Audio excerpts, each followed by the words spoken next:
I knew something was off the second I saw a bachelorette party stumble out of my guest house wearing matching pink robes and tiaras. That place was locked. It was always locked. I hadn't used it for months since my sister visited back in February. But there they were, 7 women, clearly from out of town, dragging wheeled suitcases down my driveway like they owned the place. I'm Zachary Rourke, Zach to my friends, and I live in a quiet cul-de-sac in a neighborhood run by the most insufferable homeowners association on earth. Our HOA president, Valerie Vanwick, a bleach blonde, 50-something control freak with a voice like a fire alarm and an obsession with community standards. She once fined me for leaving my hose out on the lawn. No joke. So when I saw those women coming out of my guest house, I did what any normal guy would do. I walked outside and asked, "Excuse me, what the hell are you doing in my house?" The one with the sash that said Bride Vibes looked confused. We checked out already." Valerie said we could leave the key on the counter. My blood ran cold. "Valerie who?" "Vanwick. She messaged us on Airbnb," one of them added, pulling out her phone, "said this was her guest house." Now, I'm not a violent guy, but hearing that name made me want to put a fist through drywall. I waved them off and bolted straight to the side yard. The guest house door was locked, but the keypad had been changed. I didn't even know it had a keypad. I tore around back, found the spare key still taped under the planter untouched, and let myself in. The place was spotless. Too spotless. New towels, fresh sheets, a laminated welcome sign on the counter that read, "Welcome to your cozy retreat, hosted by Val." I stood there, stunned. This psycho had been renting out my property, without my knowledge. I called my buddy Marcus, a web developer, and had him pull up the Airbnb listing. Sure enough, there it was. Modern guest oasis in quiet suburban gem. Photos of my guest house, my furniture, my coffee maker, the host name. Valerie V. I scrolled through reviews. There had to be 30. All glowing. All dated over the past 6 months. I did the math. At $200 a night, multiple stays per month. This woman had made over $40,000 renting out my space. I slammed the door shut and marched straight to the HOA office, which was conveniently located in the community clubhouse where Valerie basically held court like some deranged queen. She was there, of course, sitting behind the reception desk like she owned the building. Her fake pearls matched her fake smile. "Zachary," she said, like she hadn't just broken federal trespassing laws. "Lovely day, isn't it? What the hell have you been doing with my guest house?" Her smile didn't even flicker. "Excuse me, don't play dumb. You listed my guest house on Airbnb. You changed the lock. You gave strangers access to my property." She actually had the nerve to sip her tea and go, "Oh, that. Well, technically, the guest house is part of the HOA common structure since it's detached." I cut her off. "No, it's not. It's on my deed. I have the blueprints." "It's mine," she pursed her lips. "Well, I was simply trying to help the community raise funds. We're low on landscaping fees, and I figured you wouldn't mind since it was just sitting there." "You figured wrong." I left before I said something that would get me arrested, but I wasn't done. Not even close. I had 6 months of illegal rentals, unauthorized access, and property invasion to prove, and I was going to bury Valerie Vanwick with it. HOA story HO stories Homeowners Association stories. I didn't sleep that night. Not because I was scared, because I was calculating. I had to be smart. Precision, not rage, would end Valerie Vanwick. By morning, I had a plan. First step, documentation.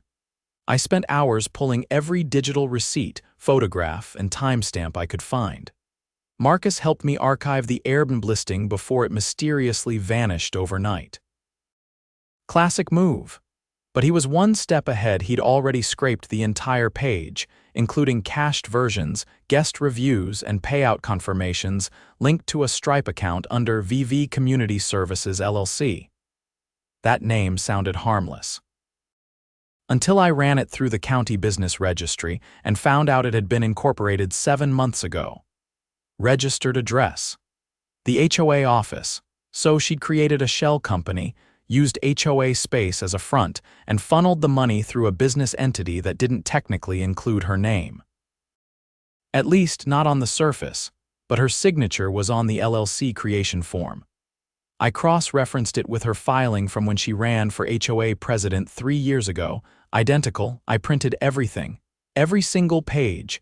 I had enough paper to choke a shredder. Next stop, city records.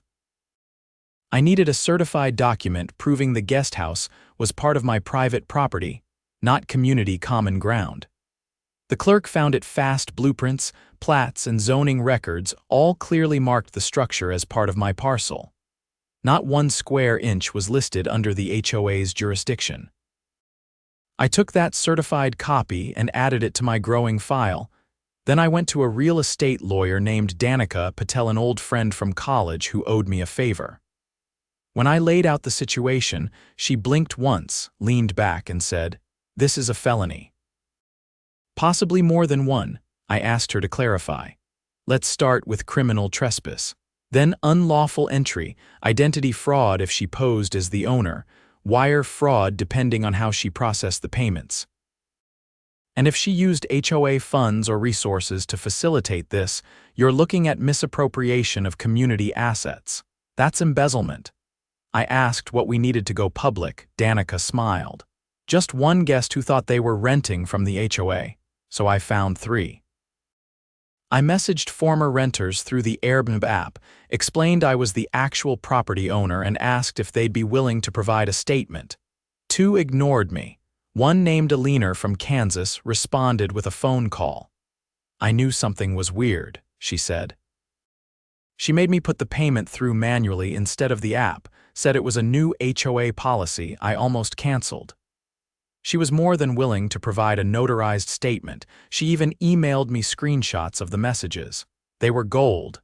I sent the full packet to Danica. She said it was time. We filed a complaint with the city attorney's office and the state real estate commission. We also submitted a formal report to the police. Then we waited. Days passed. Then a week. Valerie must have sensed something was off, because she sent out a memo to all residents about unauthorized rumors and malicious attempts to discredit the HOA's leadership. It was written in Comic Sans, very professional. I kept my mouth shut, let her dig deeper. Then one Tuesday morning, 2 unmarked sedans pulled into the HOA parking lot.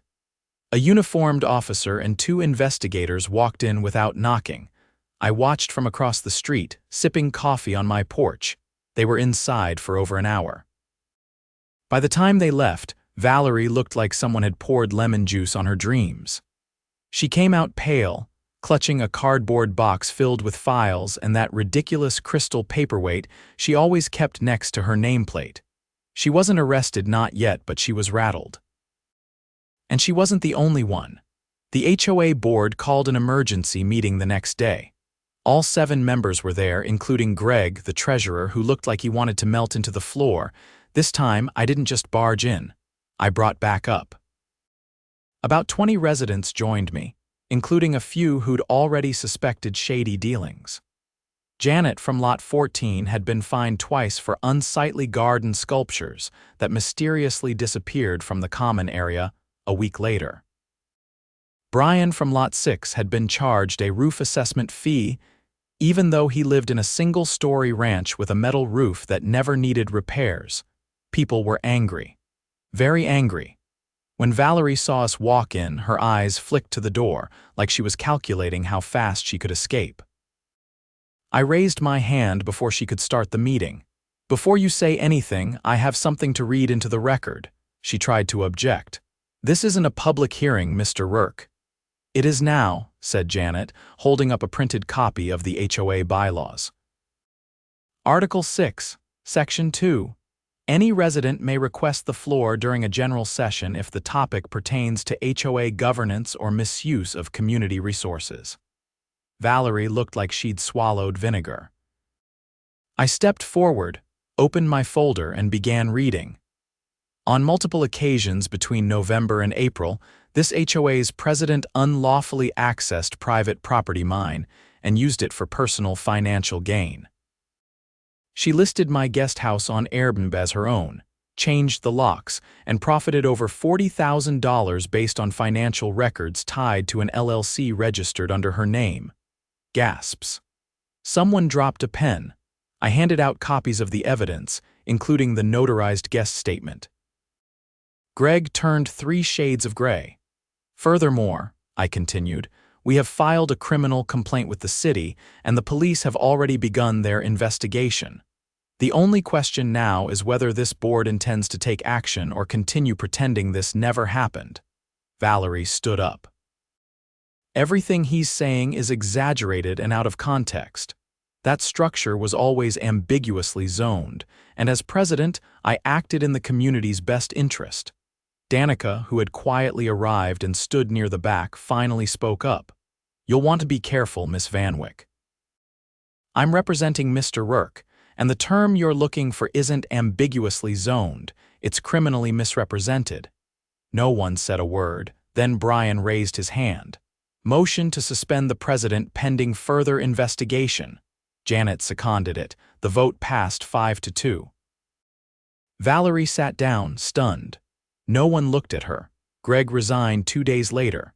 Turns out he'd been signing off on fake maintenance expenses that were actually Airbnb cleanings. I wasn't done yet. I filed a civil suit for damages, unauthorized use, loss of privacy, and property tampering. And Danica included a clause demanding a full forensic audit of HOA funds. By the end of the month, the entire board was replaced, and Valerie, she finally got her day in court, and it wasn't a HOA meeting. It was arraignment. I hadn't expected to be on a first-name basis with 2 detectives and a city prosecutor by spring. But that's what happens when your HOA president decides to turn your backyard into her personal hotel chain. Detective Alvarez called me around noon on a Thursday. He'd been assigned to the case after the HOA office was raided and Valerie's files were seized. His tone was clipped, professional, but I picked up on something beneath it: interest, maybe even amusement. We've confirmed at least 5 forged documents, he said. 3 of them are lease agreements with your forged signature. 1 is a fictitious maintenance approval, and the last is a zoning affidavit submitted to the city planning office that claims the guest house is under HOA jurisdiction. I didn't respond right away. He continued. The notary she used. A woman named Cheryl Dobbs. She's part of the HOA board's advisory committee. We're questioning her next. I leaned against the kitchen counter. So she faked a zoning document and submitted it to the city to cover her tracks. That's where it gets deeper, he said. That filing wasn't just fake. It triggered a temporary classification change in the city's database, which allowed her to apply for a short-term rental permit under the HOA's name. That paperwork let her bypass the owner verification step. I ran a hand through my hair. And no one at the city caught it? No one thought to look, Alvarez replied. These types of permits usually sail through, but this one's on hold now. Permanently. Later that afternoon, Danica and I met with the city prosecutor, a sharp woman named Elise Coe. She'd reviewed our suit, the criminal complaints, and the evidence we'd supplied, and she was hungry. She's not just facing property violations anymore, Elise said, flipping through a thick folder. We've got enough to prosecute for forgery, filing false documents, tax evasion, and commercial fraud. She didn't report any of the income. Not a cent. Danica leaned forward. If she forged city documents to change zoning, that's a state felony, isn't it? Class D, Elise confirmed. And unless she cuts a deal, she'll be looking at prison time. I looked between the 2 of them. What's the likelihood this actually goes to trial? Elise closed the folder gently. That depends on whether she cooperates. If she tries to stonewall, we'll bury her in court. What none of us expected was just how deep the rot went. Greg, the former treasurer, had been running his own side hustle with HOA funds. While Valerie had been pocketing Airbnb money, Greg had been issuing maintenance reimbursements to a company that didn't exist, Denton Property Solutions, which turned out to be a fake business registered under his cousin's name in Ohio. The checks were processed through the HOA's operating account. Danica subpoenaed the records, and what came back was staggering. Nearly $75,000 in bogus expenses over an 18-month period. Landscaping, roof inspections, pest control, none of it ever happened. I brought this up at the next community hearing, which, under the newly appointed interim board, had become open to all residents. The clubhouse was packed, folding chairs lined every wall. People stood at the back, whispering. Greg wasn't just negligent, I said, holding up the ledger. He funneled HOA dues into a fake business. That's theft. That's fraud. And we all paid for it. Valerie, who was seated near the back with her lawyer, refused to meet anyone's eyes. One of the residents, a quiet man named Hector who lived 2 doors down from me, stood up. He was holding a printed copy of his HOA statement. I paid a roof evaluation surcharge last year, $280. My roof hasn't been inspected in 12 years. I called the company listed. The number was disconnected, more murmurs. The room was shifting. People were waking up. Then came the twist I hadn't seen coming. A woman named Naomi, who lived on the far end of the cul-de-sac, raised her hand hesitantly. I used to help Valerie with organizing the HOA files, just part-time. She always said it was just busy work, but there was one folder she never let me touch. Locked drawer, bottom right cabinet. Danica glanced at me. We need that drawer. The interim board agreed unanimously to grant us supervised access to the HOA's archived files. Under the guidance of a neutral third-party auditor, we opened the drawer. Inside were 2 things. A ledger, handwritten, not digital, tracking cash deposits. Dates, amounts, initials, none of it tied to any bank account, just numbers and notes like cleaning, late check-in, and extra guest fee. And then there was the second item, a black envelope filled with cash. Just over $4,000. She'd been collecting direct payments from guests who paid off platform. Cash under the table, outside of Airbnb, outside of Stripe, completely untraceable unless you had her notebook. Detective Alvarez had been waiting for something like this. He obtained a warrant within hours and had the entire HOA office swept again. The cash, combined with the ledger, was enough to trigger a federal investigation into tax fraud. The IRS got involved. Suddenly, Valerie wasn't just facing jail time. She was facing federal charges. And Greg. He got cold feet and flipped. He agreed to testify in exchange for a lighter sentence. I didn't see Valerie again until the pretrial hearing. She looked smaller in a real courtroom. No pearls, no makeup, no clipboard, just a gray suit that didn't quite fit and a public defender who looked like he'd rather be anywhere else. She pled not guilty to all charges. Elise wasn't fazed. We have witnesses, we have documents, we have a paper trail 3 miles long. She can drag this out, but she's not walking away from it. The trial was scheduled for 3 months later. In the meantime, the community was rebuilding. The new board, led by a retired accountant named Joan, implemented transparency measures, including monthly open meetings, third-party audits, and a public ledger of all expenses. Residents could now challenge any charge on their statement without penalty. One afternoon, while walking back from the mailbox, I ran into Hector again. He was pruning his hedges, something he hadn't done in months. I was thinking, he said, brushing dirt off his gloves, we should hold a barbecue, celebrate the end of the old regime. I nodded. Not a bad idea. But let's wait until the trial's over, just in case she tries to write it off as a community fundraiser. He laughed, the first real laugh I'd heard from him in a while. 3 weeks later, I got a call from Elise. She's trying to negotiate, she said.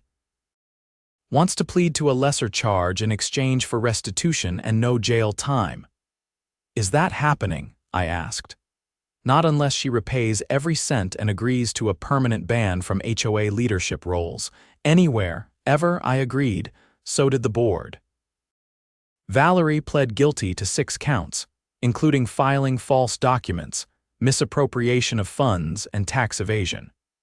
She was sentenced to 18 months of house arrest, 5 years probation, and ordered to pay back over $90,000 to the HOA and me combined. Greg got 6 months in county jail, and a 10-year ban from any financial roles in community organizations. The guest house. I turned it into an actual guest house again, but this time, with reinforced locks, 2 security cameras, and a no trespassing sign bolted into the fence with industrial screws. Valerie moved out of the neighborhood shortly after sentencing. No one saw her go. One day her car was just gone and her house had a for sale sign. No one missed her, and me.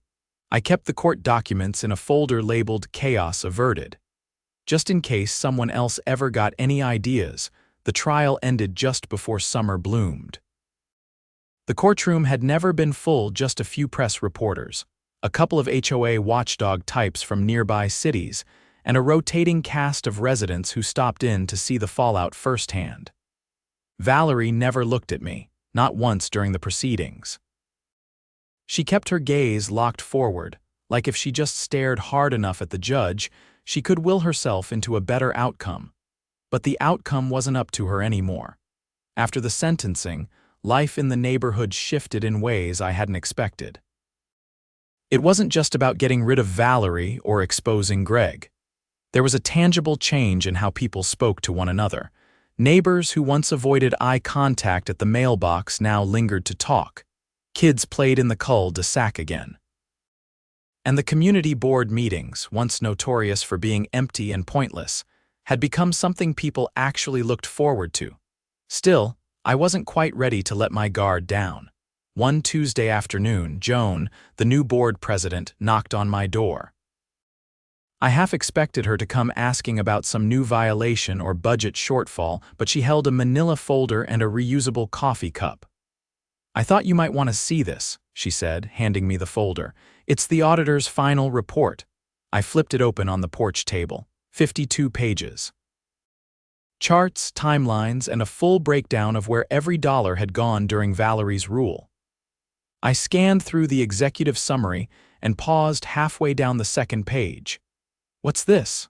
I asked, pointing at a line item listed as Emergency Infrastructure Reserve Transferred. Joan leaned in. "That's the fund Greg moved. We recovered most of it, but there's a portion still unaccounted for, about $12,000. "Unaccounted for how?" He wired it to an offshore account. "Belize. The account's frozen now, but it might take a while to legally reclaim it," I exhaled. "So we're still technically in the red. For now. But we've implemented new approval procedures. Any expenditure over $200 requires a dual sign-off and third-party verification. We also installed cameras in the HOA office and switched to electronic logging." "No more handwritten ledgers," I nodded. "That's a start." Joan hesitated, then sat down. "You know, we've been looking at making some structural changes, not just policies but actual bylaws. Things that prevent any future president from having so much unchecked power." She paused, then continued, "Would you consider joining the bylaw revision committee?" I raised an eyebrow. "You want me on the inside? You've already done more to protect this neighborhood than anyone else has in the last 10 years. You know how they operate. That's exactly what we need to write protections that hold." I didn't say yes right away. But after a week of thought, I agreed on one condition: full transparency. Every meeting recorded. Every vote published. No sealed sessions. Joan didn't even blink before agreeing. 2 months later, we held the first open forum for bylaw reform. It was standing room only. I presented a proposal that would require a rotating presidency. No board member could serve more than 2 consecutive years in any position. We also added a clause requiring external audits every fiscal year, and a resident oversight panel made up of randomly selected homeowners to review board decisions quarterly. All of it passed.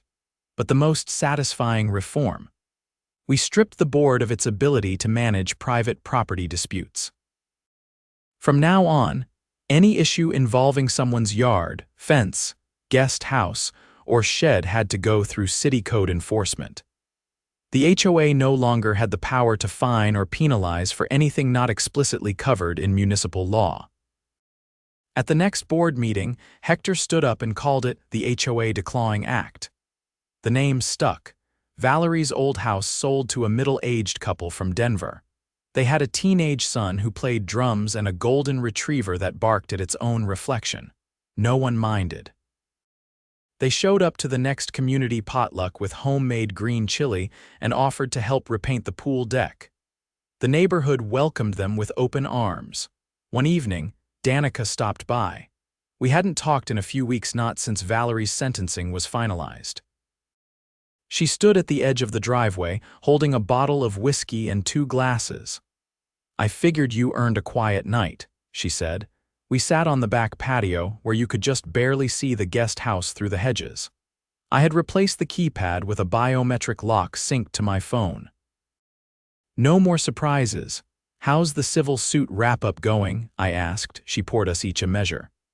"Her restitution payments are on a clock. First check cleared, but she'll be paying you off monthly for a while, and the IRS still auditing. But rumor is, they're using her case as a cautionary tale for small HOAs statewide. She might be featured in a training module," I laughed. "That's one legacy, I guess." Danica leaned back. "You know, I've worked a lot of fraud cases, but this was personal. She didn't just steal money. She weaponized trust. That's harder to fix." I glanced around at the quiet street. Porch lights glowed. Someone was grilling 3 houses down. You could hear the sizzle and faint laughter. "We're getting there," I said. She nodded. "Yes, you are." The rest of the summer passed without incident. The guest house stayed empty, except for when my sister visited again. She was horrified by the story and insisted I install a second lock on the inside. Just in case. Fall brought the final restitution payment from Valerie early. Apparently, her lawyer negotiated a property sale to speed things up. I deposited the check, then donated half of it to the community pool renovation fund. At the next board meeting, Joan announced the donation anonymously, but everyone turned and looked at me anyway. I just shrugged. Winter came, slow and quiet. The guest house lights stayed off. The HOA newsletter was now just 2 pages long and only included actual updates, no more editorials, no more President's Corner. Joan signed it with her name and title. Nothing more. One day, I ran into Brian while walking to the community mailbox. He handed me a small envelope. "Found this wedged under my door," he said. "No return address." Inside was a photo, an old one. My guest house with Valerie standing on the porch, posing next to a group of tourists all holding champagne flutes, scribbled on the back in blue ink. "Best month yet." I handed it back to him. "Guess she wanted us to remember." Brian shook his head. "No, I think she wanted you to know she didn't regret it." I tossed the photo into the recycling bin on the way home. Some people never learn, but the rest of us, we did. We rewrote the rules, got rid of the rot, and turned our neighborhood into a place where people actually looked out for each other. And if anyone ever tried something like that again, well, they'd find out real fast that this time the community had teeth.